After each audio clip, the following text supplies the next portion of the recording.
Hi, everyone. This is Jason Bjork of Wall Street for Main Street. Welcome back to another Wall Street for Main Street podcast interview. Today's special guest is a returning guest. He's joining us from the Bahamas. He writes the newsletter Addicted to Profits. He's also a hedge fund manager. And last year, he published the book Collapse! How the Federal Reserve Created Another Stock Market Bubble and Why It Will Collapse. He was also, I believe, one of the youngest stockbrokers in Canadian history. Dave Skarica, thank you for joining me again. Yeah, thanks for having me. Now, Dave, I want to ask you about your book, Collapse. You're talking about an eventual stock market crash. Obviously, timing of these things is extremely difficult. But in your opinion, why hasn't the stock market crashed yet? Well, I think that the central banks and John Burbank, the famous hedge fund manager, has talked about this.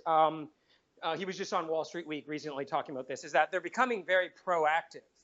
And what we saw in the first quarter this year, I was convinced. You talked about my book Collapse. I actually published that in 2014, but I kind of published a follow-up late last year, and it was called Bear Market Rising.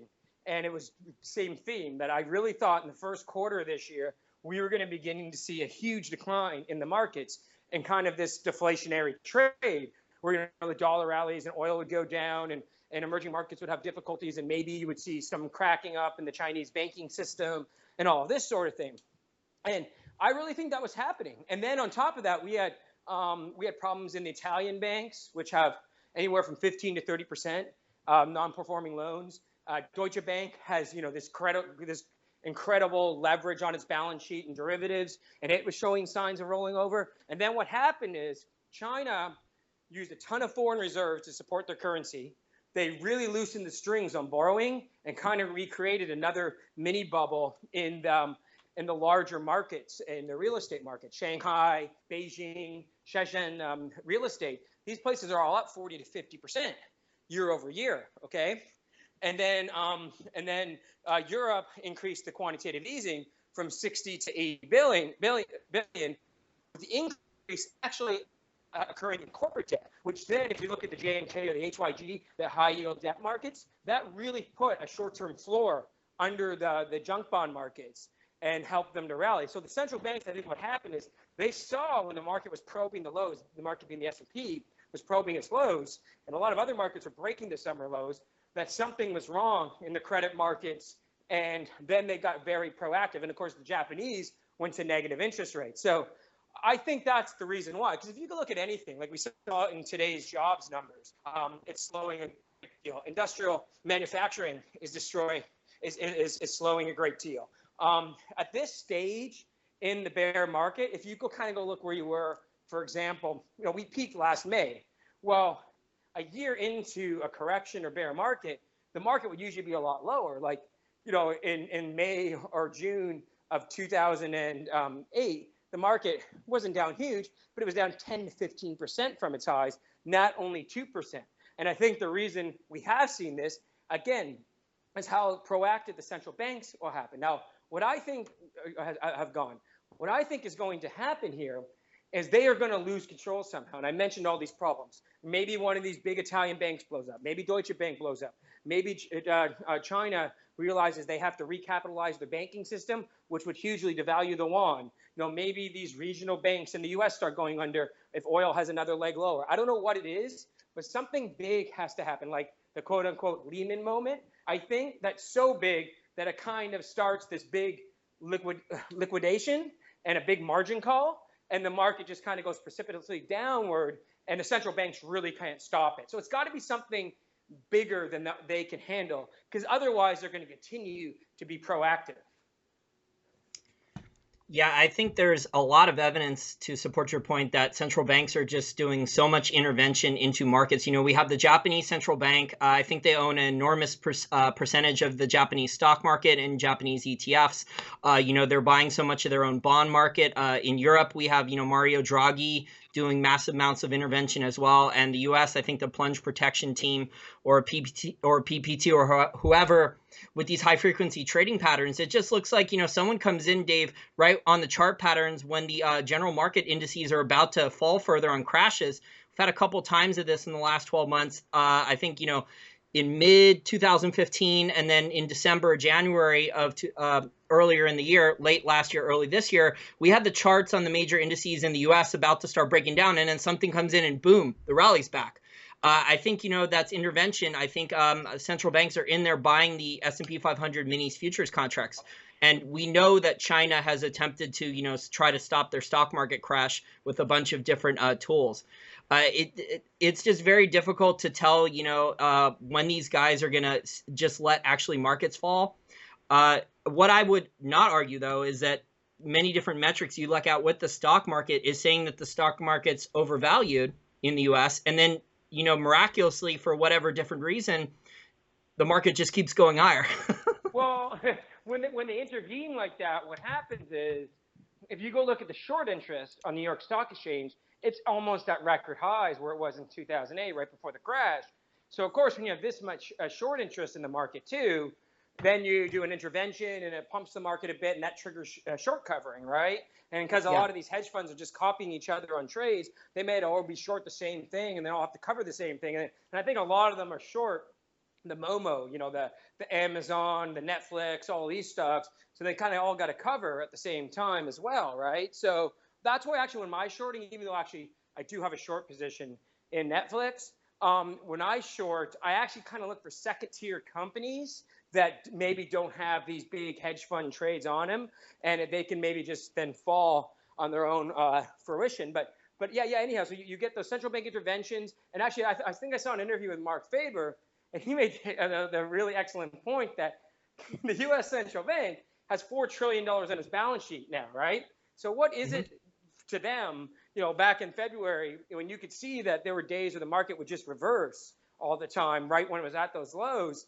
What is it for them to go and buy 20 billion of S&P futures, just to kind of prop up the market? When you have 4 trillion on your balance sheet, that's absolutely nothing, for you to go, throw another 10 billion at this and that. And, the Fed has a trading floor in Chicago and in New York. And why do they have a trading floor? Like, I'm not some big conspiracy theorist, but when you look at it, their quantitative easing program is over. Okay, some of the interest gets rolled back into the bonds, and that's why you need a little bit of a trading floor. But you don't need these two big trading floors unless you're doing stuff like this. And actually, the guys who used to be in the CBOE pit doing the S&P futures, they even had a special name for when they thought it was the buying was from the Fed and all this sort of thing. So there's no doubt in my mind this is occurring. But what's really damaging about it, it's really actually in the end, it's hurting the financial industry. Because you would think, oh, there's this big bull market, it goes straight up, that's great. But, a lot of the actively managed money in the industry is short long.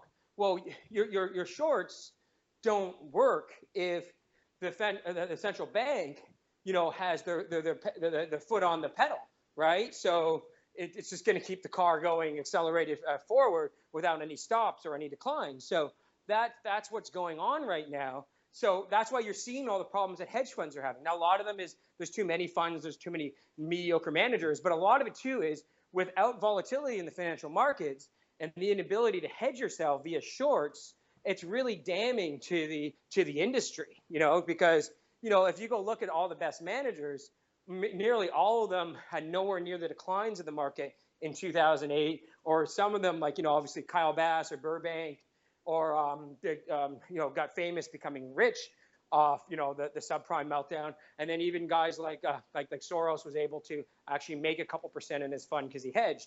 So again, the inability to do that right now is I think really damning to the financial markets. And I think obviously maybe it helps the pension fund because the market, they're just basically indexing, right? So but really for actively managing money, that's the ironic thing is everyone goes, oh, the Fed, they're just helping their buddies on Wall Street, which is a lot of truth to that. But on the other hand, they're hurting a lot of the same people with these policies and basically not allowing the market to correct itself. Yeah, I think a lot of these central banks are trapped. So they can't let interest rates normalize because if the asset prices fall, then the collateral becomes bad. Then it becomes, just a vicious cycle of 2008 or worse again with the margin calls and the Lehman moments and whatever else you want to describe it as. So I think, the central banks, they try to let the steam out of things a little bit and then they're right back to doing the policies. Like they don't want the asset bubbles to rise too quickly, but they want them to rise certain levels. But we just have managed markets now, it seems like, where, you know, they won't allow a lot of these larger corporations to actually go bankrupt. Like right now, the U.S. auto companies, the largest ones, are giving out massive amounts of subprime auto loans. I think 5-7 years from now, maybe sooner than that, these auto companies are going to need bailouts again too, because they're giving cars to people. Hmm? That's the new bubble, right? There's now $1 trillion in auto sale loans, which is ridiculous. And I think 50% of the new sales are FICOs of 550 or under, which basically is the equivalent of a junk bond and a junk credit, right? So they're giving them to anyone. You're talking, I think the average auto loan is like $30,000 too, right? So it's really, really detrimental. And it's going to be like another huge blow up, and it just shows you though how the economy is deteriorating, because 20 years ago we had a bubble in internet stocks, which was supposed to be the future, and high tech and blah blah blah and all this sort of thing, and then we had a bubble in housing, which is the average person's main asset. Now we have a bubble in a car, right, in car lending. So it's like just showing you how the economy is deteriorating, but it also shows you how you're just still seeing this financial engineering and whatnot. And Obama, the Big Short was wrong, and Wall Street's changed.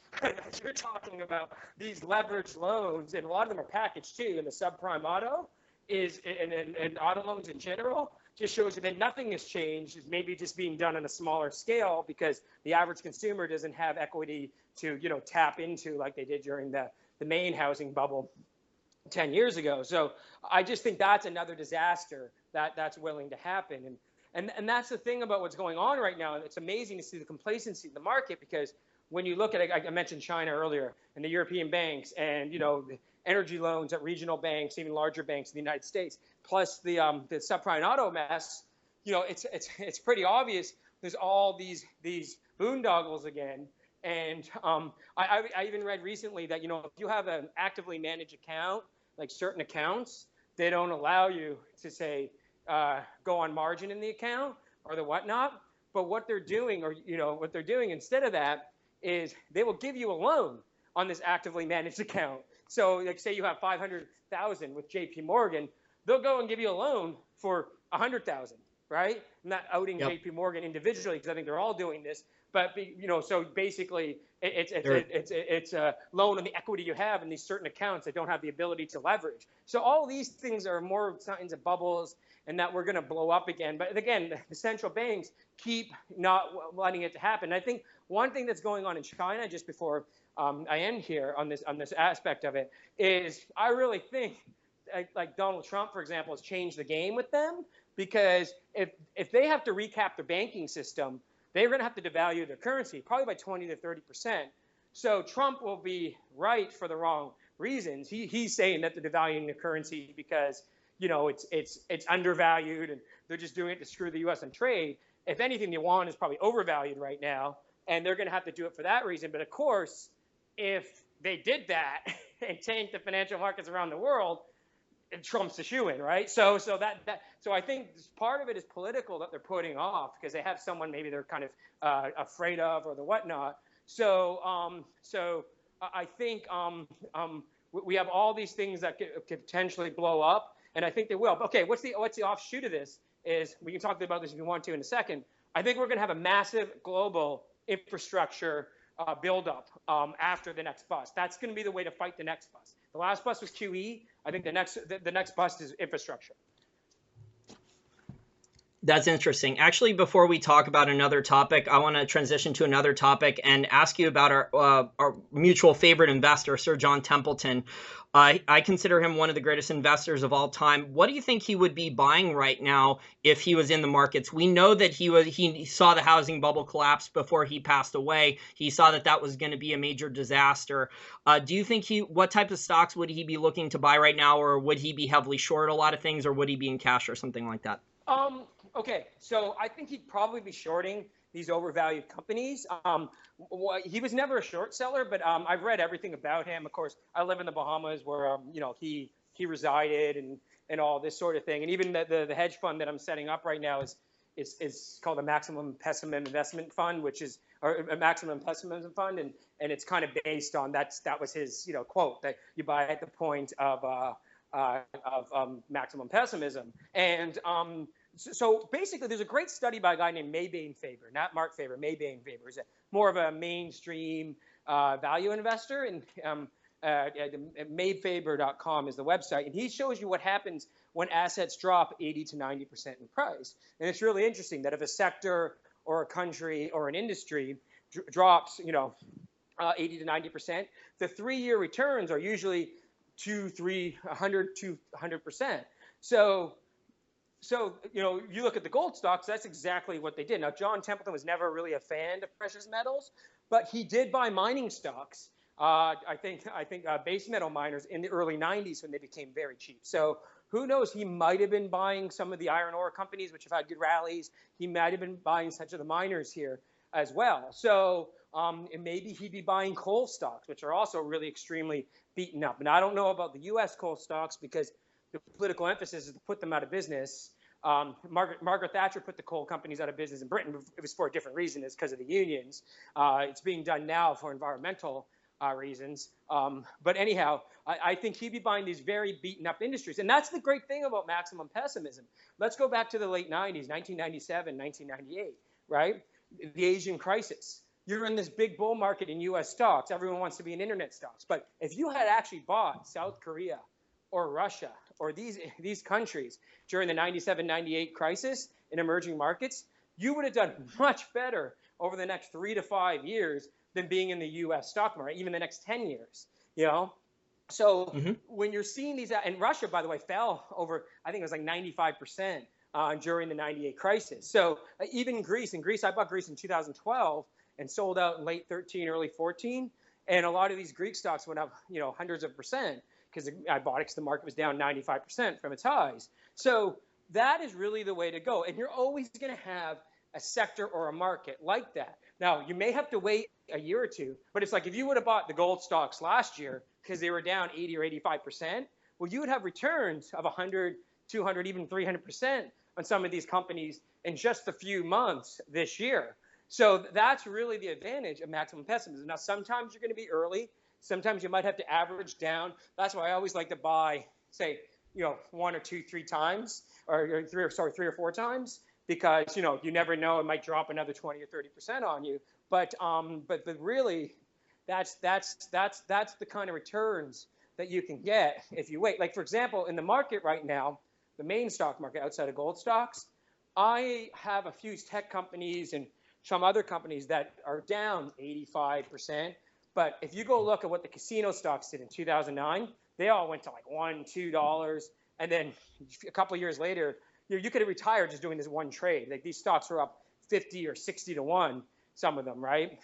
Yeah, Las Vegas Sands dropped to $1 and everyone was talking about bankruptcy. Yeah. I had a consulting client, he bought 1,000 shares at $1 or $2 and it went up to $40 or $50 a share. Imagine if you ran money and you just put, you put 3% of your money into Las Vegas Sands, MGM, and Wynn at the time, right?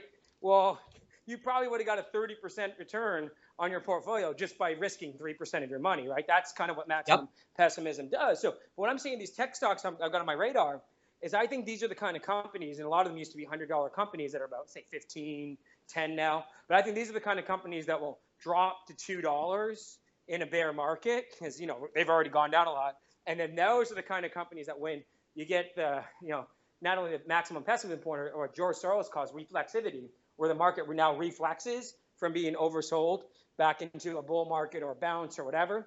These are the kind of companies, again, that can go up 500 or 1,000%. So this kind of takes a lot of discipline and a lot of patience. And the problem in today's market in managing money is you always have to be invested. You always have to be doing something. But basically, this is really the way to make a lot of money. If you could basically go, actually, so I think I shot an interview with Mark Cuban, who, by the way, I can't stand, but he was completely right about this.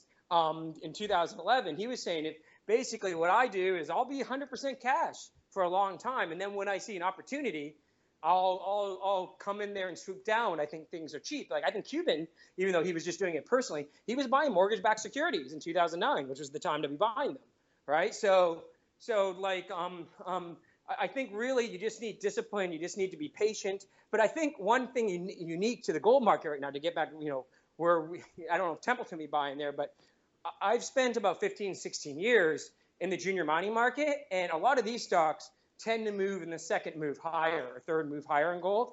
So I think now you can do, if you're lucky enough to have been invested and made some money in these other stocks, or even if you haven't, you can actually put money in some of the smaller junior miners, right?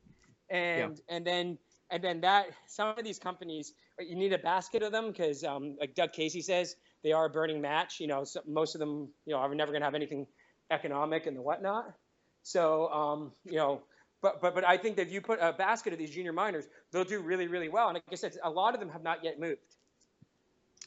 Yeah, I think if Sir John Templeton were alive, I think he would have been buying oil stocks after that big crash. Yeah. I think he would have been buying 3D printing stocks because a lot of those things were down like 90% from their highs, and they still had pretty good revenues, even though the revenues had fallen, but they were still, having decent revenues. Sorry. I don't want to interrupt you. Go on, because and then also I think he would have probably bought. I think John Templeton would have preferred silver stocks to gold because silver has more utility. So I think he would have bought more silver miners than gold miners. But I think he would have bought some because they were down so much.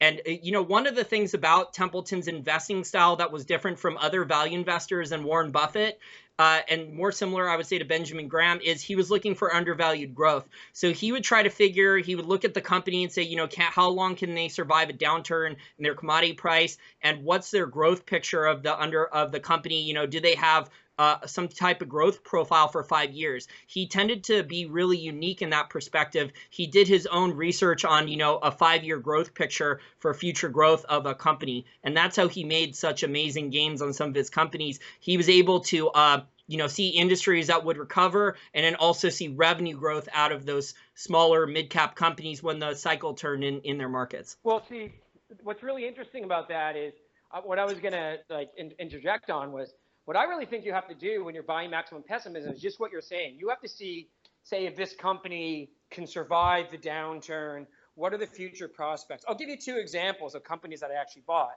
One company I bought, it's probably my best trade ever, is I bought Tata, which was the Indian car company, and TTM is the ticker. And it went down to, I think, $3.20. And by the way, not all trades are this good. I bought it at like $3.50. It went down like 10% the first day, because it was right near the bottom of the market. But here is my thinking, actually, is that they had 3 things going for them. They had the 2 things where they had taken over Land Rover and Jaguar. And, those are huge brand names and would do well when the recovery came. And then at the same time, they had this like $2,000 car in India called the Nano coming out. And I figured this car would be huge and it'd give the average Indian a way to own a vehicle. But actually, the Nano was kind of a bust. It doesn't run that well. It never really took off. But, Land Rover and Jaguar sales, especially when, QE is implemented and helped asset markets and helped rich people, so they could buy those kind of cars. The sales of those just took off, and stock ultimately went to like $50 a share. Now, I sold on the way up. I think my final sale was kind of around 40, and I think the stock's about 30 now. But that's exactly what you're talking about. I was looking at a company that had growth prospects. And another recent trade I've done is Bombardier, which is the Canadian aerospace company, because they have a small-bodied airplane called the C Series. It's about 120, 150 type seater, to compete with Boeing and Embraer and Airbus. And they won a contract with Delta recently, but the plane was totally over budget. They even had to get some government money. But again, I could see now that the plane had finally come to fruition, even though it ran over budget and over time. That they had some growth prospects going forward. And even with fuel prices down, these companies still want fuel-efficient jets. The fleet age in the U.S. Carriers is so old in American and Delta, all these companies. So they want to get newer planes and all this sort of thing. So I saw some growth prospects for the company. And, at one point, Bombardier, during the dot-com bubble, was a $20 company. It went under $1, right? So, it was down 95%. So that's kind of the thing. And the great thing about trading that way is, I'm worried about the U.S. stock market. I'm worried it's a bubble. I'm worried that it's going to decline for all these reasons we outlined. But I feel comfortable buying a company like that because, it's so cheap anyhow. Yep, and you can also hedge that trade with married puts. There's different ways to hedge the trade out and things like that. The 3D printing stocks, I don't know if you follow those, but Oh, those are you actually could up do. 50. Sorry, just to interrupt, just quick before you go to 3D printing stocks. I was actually that's one of the stocks I have on my radar. I didn't put an official recommendation, but I did tell my subscribers to look at one of them, and then they went up quite a bit. But I still think in a bear market they'll be taken down. So I'm looking to get in. But anyhow, to go back, yeah, you could hedge it like go long Bombardier, go short Boeing, right? Because Boeing's expensive and Bombardier is inexpensive. So and if the market dumped, Boeing is probably going to go down 30, 40, 50%. And, even if, Bombardier goes down 30, 40, 50%, at least you got a flat trade, right? So, Yes. yeah. Well, I want to transition now to gold and gold stocks. You talked about them a little bit. Do you think the industry has done a good job the last 2 years improving the fundamentals, cutting costs, improving balance sheets? And why do you think the gold price had a rally then since December? Okay, now let's look at, the gold stocks, first of all, as a microcosm of the entire market.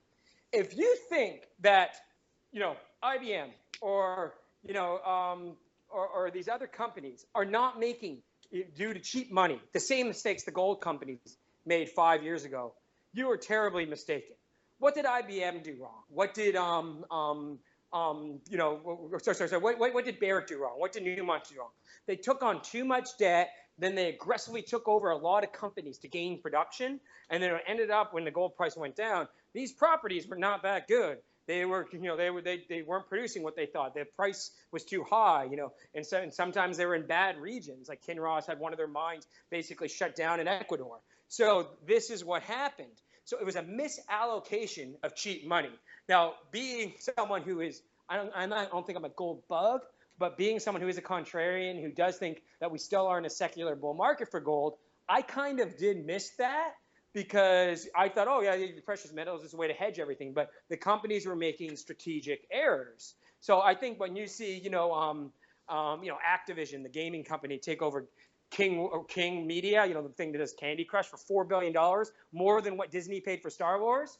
There's definitely misallocation of cheap money capital going on right now, right? Yep. So anyhow, just to get back, that's what the gold companies did, and that is why they were so leveraged to the downside, because all of a sudden they had huge debts, they'd taken over properties that couldn't produce what they thought at whatever price, and so they went down 80%, while gold only went down about 30 to 40%. And then also, too, I think the ETFs played a role in the climb because, the GLD or, the GDX or the GDXJ, they all own the same thing. And when you're getting outflows from that, they're all selling the same thing. So I think that played a role on the momentum side. But it was really the bad strategic decisions the companies made. So what's happened is the companies, a lot of them have shut down their mines that aren't producing, or they've been able to cut costs. You look at Barrick, like Barrick is actually a much better company now. It's way leaner. They basically, Barrick and Newmont have decided what we're going to do is try to keep our production constant, at a lower price of production, rather than try to grow and spend all this money to grow, which I think at the bottom of a bear market is a much better strategy. Now, because most of these mines are going to go into severe decline production, say in 5 to 7 years, they're going to, again, have to do some sort of takeovers of other properties and companies. But I think for now, these are much leaner, much better run companies than they were at the top. And again, it just shows you. Now we're seeing U.S. companies doing misallocation of capital through takeovers, M&A, or stock buybacks right at multi-year high stock prices. And, we saw, gold companies or iron ore companies doing takeovers of companies, at inflated prices when commodity prices were inflated. And look how lean the precious metal companies are now. Look how conservative they are. So I think when we get a bear market in the U.S. stock market, you'll see the same thing now. So yes. I believe that these companies are pretty well run. And then in the junior market arena, again, you're getting the companies with the solid managements who could survive, this nearly 5-year bear market, which as a cyclical bear market is almost a record. So I think you have very, very good opportunities because only the strong survive. And now you're seeing the better players positioned. And by the way, I tell people do something really simple. If you believe that gold is going back to 1,000 or hasn't bottomed, just go to stockcharts.com. Go look at the top 10 technical charts they have there on the bottom right-hand corner on the TSE. Every single one of them is a gold or silver company, and they had these long downtrends going back 2, 3, 4 years, and they've all breaking out, double, tripled, quadrupled, quintupled off their lows on huge volume. And that is not action that you see in a bear market. That's action you usually see at the beginning of a new cyclical or even secular bull market. Yeah, I think there's a lot of evidence supporting that the bull market for gold and silver is definitely back. Obviously, some of these shares have gotten ahead of themselves, especially some of these juniors. They're back at prices of 2011 levels when gold and silver were much higher. And a lot of these miners, some of them are making money. They've cut costs, but a lot of them are not making that much money yet. They've had in the last couple months, some of them have had to go back to the market and sell massive amounts of shares to fix their balance sheet still. So I think there's going to be more mergers and acquisitions in the industry. You mentioned about the larger ones doing bad deals. They have improved things in their balance sheet. So I will admit that Barrick has improved their balance sheet, but I am very skeptical of Barrick, being able to maintain that discipline and not do something really stupid with an acquisition in the next couple of years going forward. What would the smart thing for Barrick to do right now? It would be to, okay, we're going to make more money, more cash flow. They got a huge amount of debt on their balance sheet during those boom years, and they're starting to pay it down. But the thing was, let's say gold, and by the way, in the 76 bottom in gold, by 78, you're at new high. So let's say the same thing happens now, that even though that seems impossible with gold in at 12 to 1300, but let's say by 2018, we're back at those highs at 2000. Well, Barrick will be making tons of money, have tons of cash flow. Just pay off your debt, right? That would be the smartest thing for them to do. But you're right, they're probably not going to do that. And greed always takes over. And, we're probably going to see, like for example, look how fast greed is taking over in the regular stock markets. When I saw the housing crisis, I was like, oh my God, this is 1929. People aren't going to want to speculate in anything for a generation. But, here we are 7 years later, and subprime auto loans are going crazy. So probably in 2-3 years, you're going to see stupid acquisitions in the gold and precious metals and resource markets again. Well, Dave, the way the financial system is set up now with the Wall Street investment banks and central banks with a debt-based fiat currency and fractional reserve banking, when things changed after 1971, they have to create new asset bubbles or credit bubbles when one of them pops just to keep the money supply growing.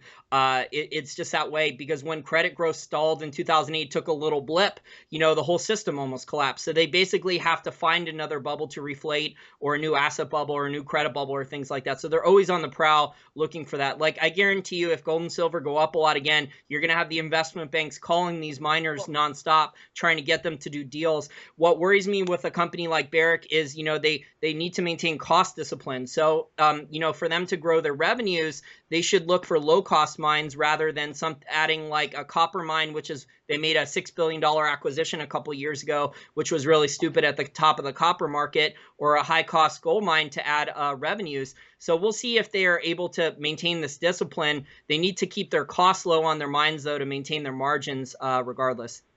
Yeah. So so let's I'll ask the question. So just a segue here. Where do you think the next? Because I agree with you. I think that in the fiat money system and central banks printing, you're gonna lunge to bubble. And so what's the end game? The end game is finally the bond markets revolt. And really, you mentioned earlier about the equity markets going down. I think actually a lot of the quantitative easing is more about the bond markets, because you look at Italy, 130% debt to GDP. We look at the United States, 100%. You look at even countries that have been considered like that performed better during the financial crisis, like Germany and Canada. They're at 80 to 90% debt to GDP. And if rates normalize, if the 10-year bonds in these countries is 6%, they're all broke, right? So I think that's the end game finally, when you get the rates spiking higher. That's what happened in Greece. That's what happened to the pig countries in 2011, 2012. So I think that again will occur, and when that occurs, that is the end game. So, but before that end game, where's the next bubble, right? I think the next bubble, even though everyone is saying the death of the commodity super cycle, I think it's commodities, because everyone tends to forget the 70s, even the 30s after the Great Depression into the 40s, commodities boomed in terrible economies. Commodities really aren't all about supply and demand. Okay, maybe some of the commodities with horrible supply-demand fundamentals, like iron ore, where there's an excess supply, will kind of move slower than others.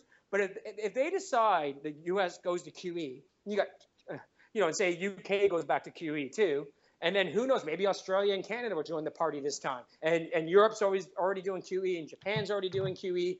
Well, what is that going to do? My opinion is all commodities will go higher because gold and silver are your two mainstays, but even you can't print copper, you can't print wheat, you can't print oil, right? So I agree with you. I also think commodities will go higher because they will factor in lower currency prices in general across the board. I think all these central bankers, they're all mercantilists, which is Keynesian economics is based on at least partially mercantilism, and they all want to devalue their currencies. Whether you mentioned earlier about the RMB devaluation, Japan does not want a strong yen. They want a devalued yen. The US dollar was getting so strong at one point in the last year or two that, the developing markets who had dollar denominated debt were going to go bankrupt.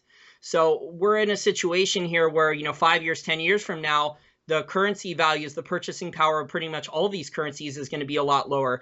What I think the end game could be eventually, I don't know when, I can't give you an exact date on this, but I think the global economy, all these other countries are just fed up with the US and the US's banks, and especially the Federal Reserve, and they're just going to take away the dollar sole world reserve currency because there's been too many credit bubbles and asset bubbles, and they're just fed up with, having to do the bailouts and stuff, and all these dollars being exported, which is enormously inflationary all over the globe. Like the US doesn't even produce a lot in trade anymore. They just export dollars, and the rest of the world has to work hard in trade. So I think eventually what's going to happen is the dollar is going to lose sole world reserve currency, and there's going to be, I don't know if it's going to be the SDR basket or some type of gold backing in there or what, but it's going to hurt the purchasing power of the dollar in the long term. And because I think the people in power, the other countries, just don't want to see the credit bubbles and all these asset bubbles and stuff. It's just annoying to them. It's not only that, when the U.S. devalues like that and exports inflation, it actually can hinder these other countries. Like, for example, if you remember, one reason for the Arab Spring was that wheat and corn prices, things that we take for granted in the West, that, wheat and corn go crazy. What are they really by the time you buy your shreddies, right? Like they're like, they're 5% of the cost. So they double, maybe your shreddies goes from $2 to $2.10, right? So it's not huge here. But in places like in Egypt, in the Northeast Africa, a lot of these Islamic countries that had the revolutions, it was a huge deal. That was what the protests were originally about. They were originally about the huge increase in commodity and food prices.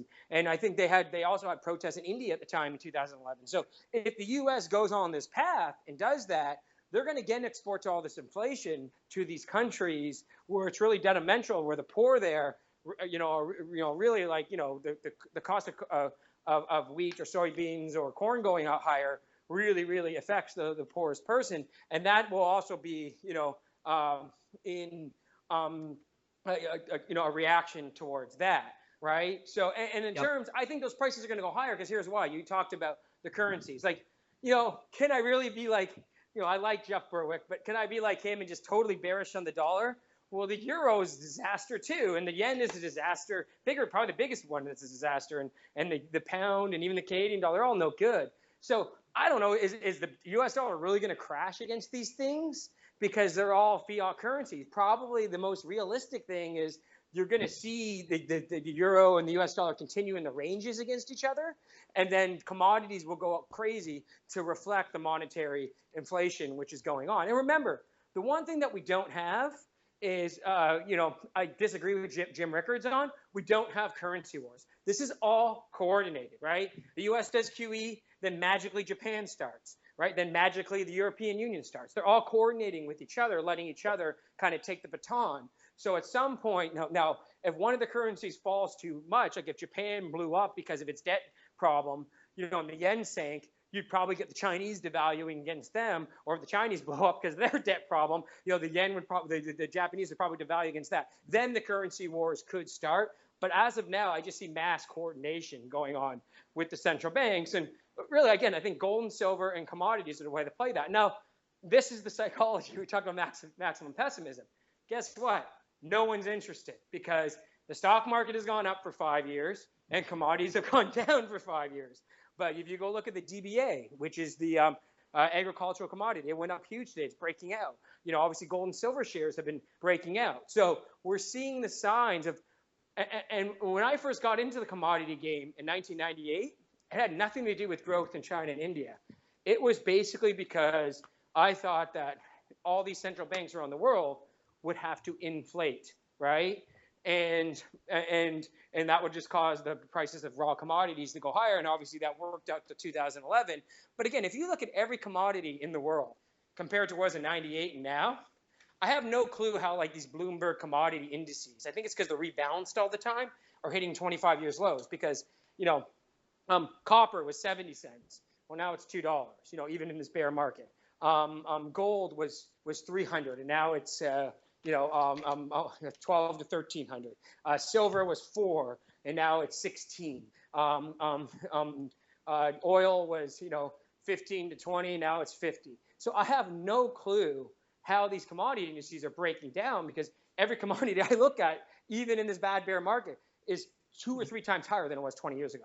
Maybe they're adjusting for CPI, U.S. government inflation numbers. I think the problem is they rebalance. So if you rebalance oil, like it goes down, it should have a less balance, right? Because it's down a lot. But if you rebalance oil and it goes down from 100 to 70, you're down 30%. Well, you rebalance it higher again, when you rebalance every quarter or whatever, and then it goes from 70 to 35, and it's down another 50% with the higher. So I think what happens when they rebalance, the commodities that are sinking continue to have a higher weighting, right? And that has driven them lower. Because like I said, I think natural gas is probably the only commodity I could find that is lower than where it was 20 years ago. And we have an oversupply in the U.S. in natural gas because these shale oil producers have produced natural gas as a byproduct and, just basically flooded the market with it. And these guys, enough of them haven't gone bankrupt yet. They're still living off crazy amounts of credit still. Yeah, and by the way, that's going to be really dangerous because the thing about shale, and this is actually what I tell people, this is the difference between like being from Canada and we have the oil sands. The oil sands are very capital intensive, very high cost. But the thing about an oil sand project is, you're Suncor or in Canada or whatever, and you have an oil sands project, those things are huge. They're good for 20 or 30 years, right? Where a fracking project is good for 2 to 3 years. So I think that's the real key you're going to see in the credit markets, in the fracking, and in the oil and gas in the United States, is that even a $50 oil, no one wants to lend these companies any more money. Well, you're almost 2 years into this bust in oil. So and then within another year, so half of these wells are running dry and they need more credit to drill again. And all these companies are cash flow negative at $100 oil, right? And even if their costs have come down, there's no way in hell at 40 or 50 they're making money because they couldn't make it at 100, right? Yeah. Well, they were drilling not the sweet spots at 100. They were drilling a combination of their best sweet spots plus more marginal wells because the oil price was so high, but they've had to shut those marginal wells that are the higher cost. So their margins are a little bit better, I would say, than they were at $100 oil. But, when you have that much debt, you're not generating free cash flow. So, they're selling shares. They're trying to get more debt. Yeah. They're just trying to do whatever they can to buy themselves, another 6 months to stave off bankruptcy and hope the oil price gets to like 65, 70, because that's about where they can break even. Yeah, and that's what I was just going to say. The problem, I think, is going to be when they go for more debt, they're not going to get it. Right? Like it's going to be like, even if oil is right where it is, it's still at 40 to 50. It's not to collapse back to 25. They're not going to get it from anyone prudent. Yeah. Maybe some suckers here and there. High interest loan or a hugely discounted equity sale with even though they don't do that kind of thing in the States, that probably anyone who wants to buy one of these shale companies will probably ask the company to attach a warrant or something, like it's just. Did you see what the U.S. banks are doing with them? That they're getting these oil companies they're able to do equity sales in order to pay off their revolving credit facility, so the bank isn't on the hook, so transfer the risk to someone else. Yeah, that's exactly right. Because I know for a while, and I did make some money on the trade. I was short a lot of these regional banks in the United States. I'll give you one of them. One of them is Bok Financial, BOKF, and a lot of these banks. They have 15 to 20% of the total loans on their balance sheet just to energy companies, which of course, if even 20% of the loans go bad, in a fractional banking system, you lose 4% of your loans. Most banks are leveraged 20 to 1. That's it. Boom, all your equity's gone, right? So Yep. So I was short these things, but the thing I found frustrating about the trade is that you just saying, I just found that they weren't writing down the value of the loans, the value of the property backing the loans, and obviously a property is a lot less valuable at $40 oil than it is at $110 oil. So I found the trade to be very frustrating, and I think what will happen is it will just take oil prices staying lower long enough for these companies to finally, start writing it off. And here's the thing too, what's ridiculous about it, and we saw this in the financial crisis when Lehman finally went under, the only way you're going to start the next boom cycle or upcycle in anything is you need these bankruptcies to happen. Because guess what? BOKF isn't going to go do a bunch of energy loans right now. Now, if they write off these loans and they don't work out and they can stay solvent, in 3 or 4 or 5 years, they might do more at that point, especially if, say, the technology is a little better and the costs are lower and the whatnot. But until you get these write-offs and these bankruptcies, you're not going to see it. That's why you're not seeing the rig count in the United States expand, even with oil rallying from 26 to 50, because there's no money for these companies to expand production on. So you really need these bankruptcies. You need these busts to happen. And I don't just mean in some of the smaller marginal frackers. You need it to happen on a large scale. Maybe you need a big company like Continental Resources, which is totally unhedged, or Chesapeake or whatever. So a couple of them to kind of go under, and then you can start to rebuild again. But actually, one thing just as a note, I think that the natural gas fracking in the United States is the best fracking, properties in the world, and they're well run. But I think the oil fracking is really based upon this cheap money, and I don't think it's economic. It's questionable environmentally, and I really think it's going to be a boom and bust. And actually, I throw up people a chart of what housing starts look like in the mid-2000s, and I kind of think that U.S. oil production is going to look like that. That when the credit crunch comes and these companies don't have access to capital, I don't know if you'll go down to the 5 million barrels a day, which was the low in like 2006 or so. But I do think, you can go back down to 7 million barrels, which would be a decrease of about 2 million barrels a day from where you are now, when these bankruptcies are finally ready to happen. Yeah, I think these banks, the reasons a lot of them haven't written off their loan, it's kind of like subprime mortgages was, how it took longer for the housing bubble to collapse than people thought. So we're kind of there like a year or two before the housing bubble popped. I think the oil price is kind of there. We've had this oil price rally. I think there's a manipulation tug of war in the oil market. I think the Saudis and other lower cost country oil producers tried to manipulate the oil market. I think they even hired maybe Wall Street banks at some point, or they did it themselves with their sovereign wealth funds, and they bought a truckload of short contracts on the oil futures market and other things. And they tried, because they knew they were the lowest cost producer and they could ride out the storm with being the lowest cost producer, that they could just short the oil market and try to, bankrupt all the shale players. But they didn't understand, all the credit and money backing them, that these guys would get extra money and credit to try to ride this thing out. And then the Wall Street investment banks and the other Midwestern banks haven't, called the loans yet on the shale producers, and they've been trying to manipulate the price back up with either positive research reports on oil or things like that. So that's why I would call it a manipulation tug of war right now, because, you have the Wall Street banks who don't want to write off the loans, and the Midwestern banks. There's also a lot of Canadian banks too with lots of bad oil loans too. All the major Canadian banks have very, I think Bank of Montreal and CIBC are the two worst, but they all have very big exposure to it. Yeah. And Canada's going to have a lot of problems because of the housing bubble that's going on there as well. But with the oil and gas, another interesting thing seasonally with that trade is if you go look at the last 2 years, and even some other years where maybe there wasn't huge declines, but it tends to peak around May and then holds up into July, and then the oil price really starts to crater after the peak of the U.S. driving season ends in the July 4th weekend. So I don't know if that's manipulation to kind of screw this consumer, but that's definitely what's happened the last 2 years. So I think you could see that crater. And remember, we've had a lot of one-time things as well. About 1 million barrels a day in Canada came offline with the wildfires. Nigeria has seen production disruption, so has Libya. So I think that you're going to really, if these things all come back in line, and the Canadian stuff should come back online pretty quickly, I would say by the end of the summer at the latest, you're going to see, again, that glut kind of emerge and that roll it over. And just like you said, I think that, the Russians and the Saudis are more than willing to kind of wait that out on the next decline, especially because the ruble gets hit so bad. When oil goes down, they still get a good fair amount of rubles for it, and of course all their expenses are in rubles, right? So I would think that they're going to be willing to wait it out. And another thing too is when you're looking at Saudi Arabia and Russia and a lot of those OPEC countries, their only source of revenue is really oil, or majority of it.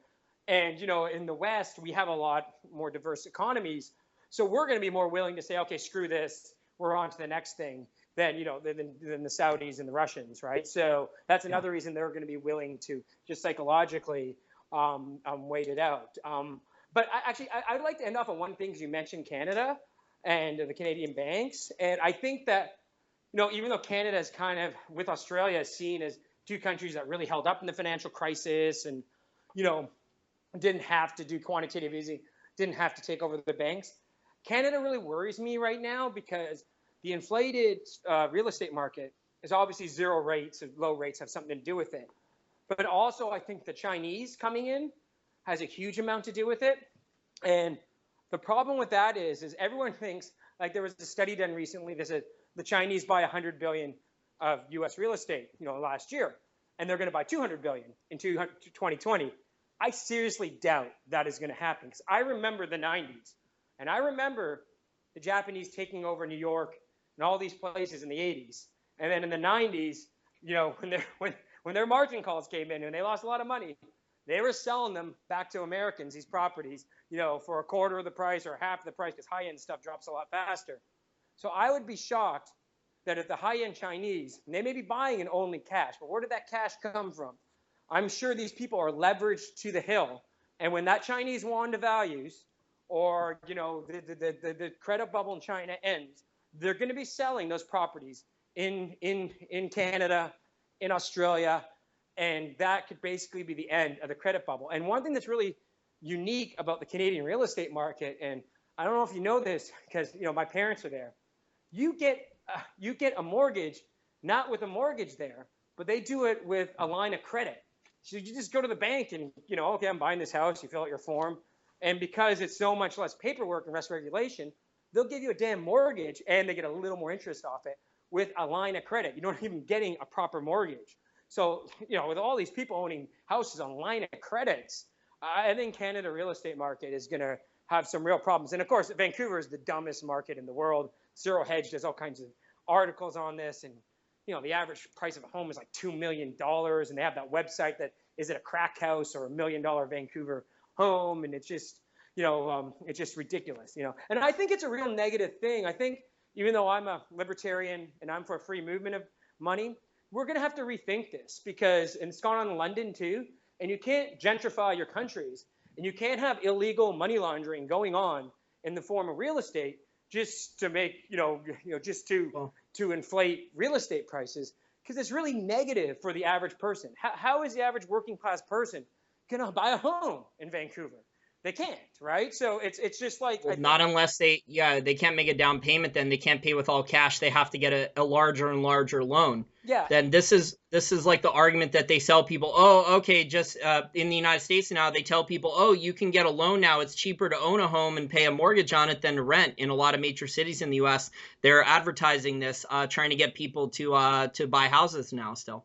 Yeah, but I think the core of the thing is you're going to have to set up some kind of regulation, because because and I know I hate government regulations, but you just can't have, and a lot of it has to do with free money. If there's not free money, it's probably not going to happen too, right? But yep. On the other hand too, you're going to have to set up a rule that, if you buy this house, it's got to be a rental. There's got to be someone living in it for half a year. I think that's pretty fair, right? You can't just be sitting there, because I live in the Bahamas, and we have that here, where like when the Colombians were here in the 80s and 90s laundering a lot of the drug money, you go to old resorts that are totally shut down because the guy just cut a check for $30 million and bought a golf course, right? So he says so. But again, and that's you bring up some.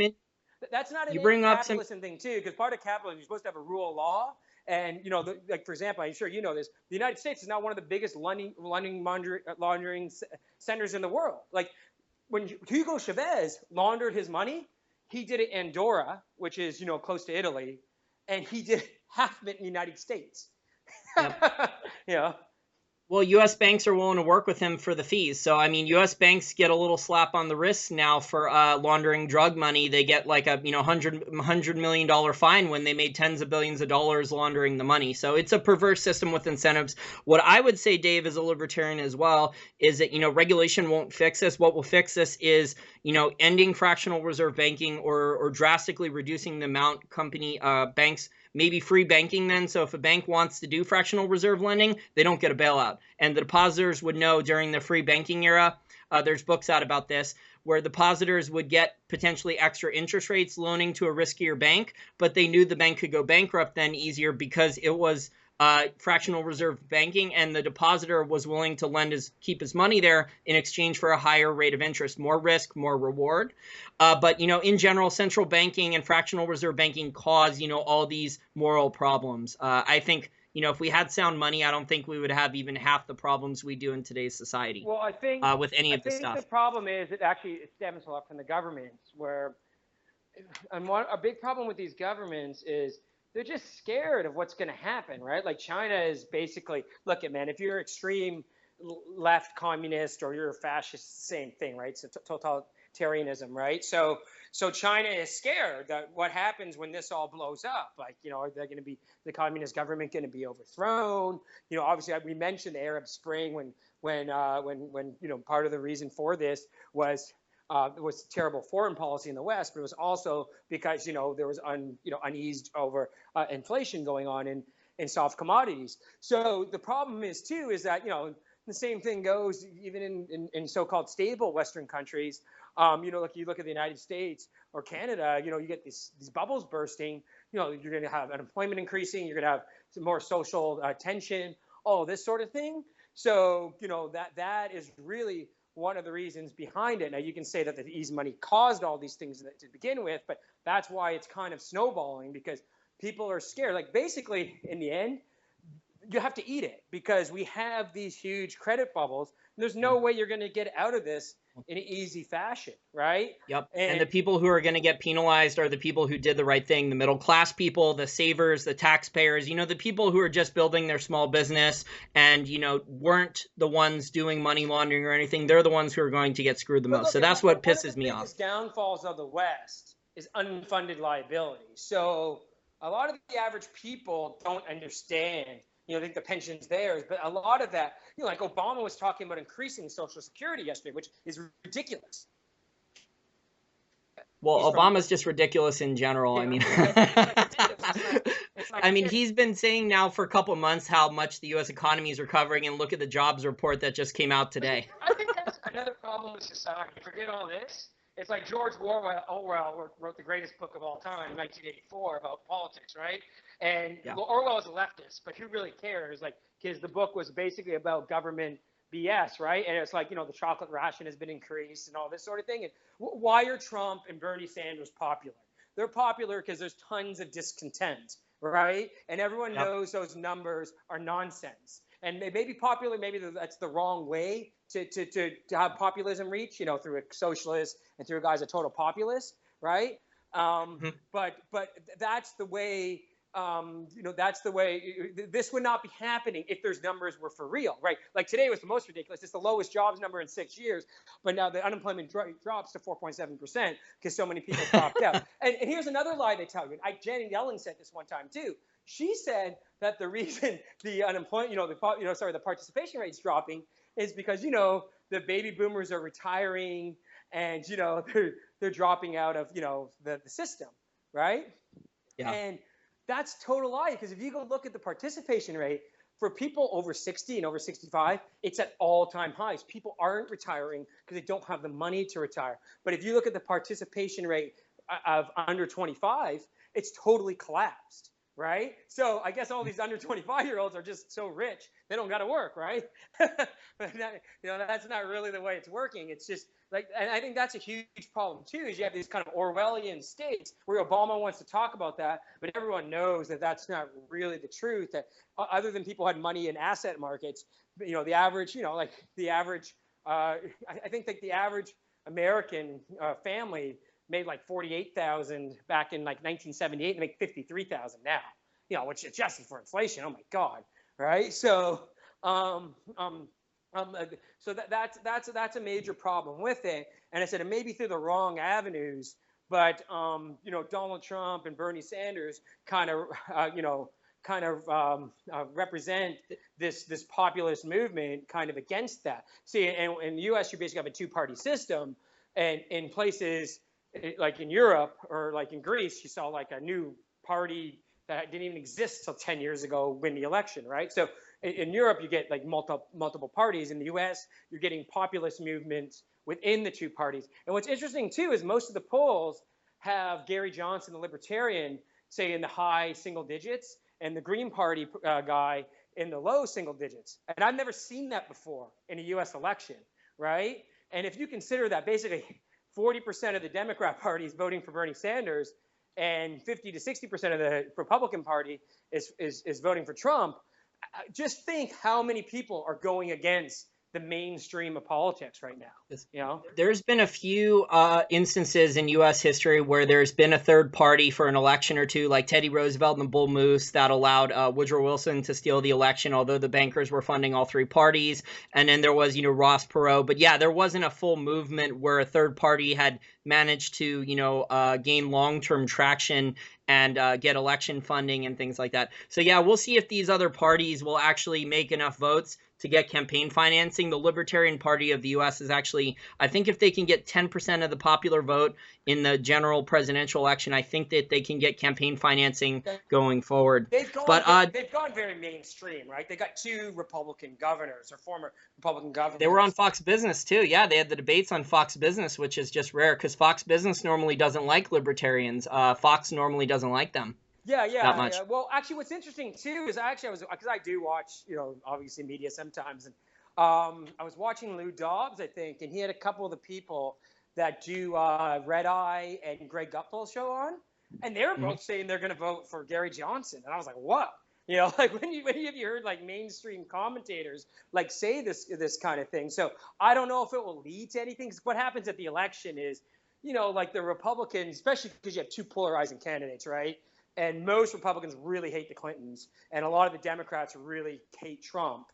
And so who knows, when it comes to election time, you might just get someone saying, well, I don't like Trump, but I'm a libertarian / Republican. I'm going to vote for him because I don't want Clinton, right? So I just think that's the problem that you're going to run into in a two-party system. Now, if you ever got the third party up to, like, in Canada, they have three parties. A lot of European countries have three parties. If you get that third party into the the 20 to 30% range, and you can kind of split the vote up the middle, then they can gain some traction. So we'll see what happens. But I think it's more interesting because it's a total breakdown of the system, right? It's like Donald Trump can say anything that would destroy another political candidate, and no one cares because they're just fed up with everyone else, right? So that's what's really interesting. And that's a sign the economy is bad. That's a sign that these inflated asset markets are not representing anything other than being inflated asset markets.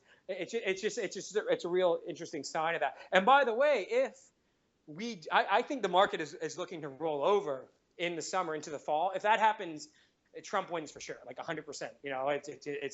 That's going to be baked in the cake. So I just think that that's the way things have kind of set up. Yeah, and I really don't think it matters at this point who wins the presidency. I don't think that they can stop everything. I think, the stock market at some point is going to crash in the near future unless we have like full hyperinflation type levels. And I think the U.S. economy is still in major trouble regardless. But Dave, we're over an hour here. Okay, I had a lot of other questions. I want to ask you. We'll have to have you back on in the near future. I want to thank you again for your time today. And if our listeners want to sign up for your paid newsletter, how do they do so? Well, I have a free newsletter on addictedtoprofits.net. You can sign up for that. I charge $3.49 for 4 months or $6.99 for a year.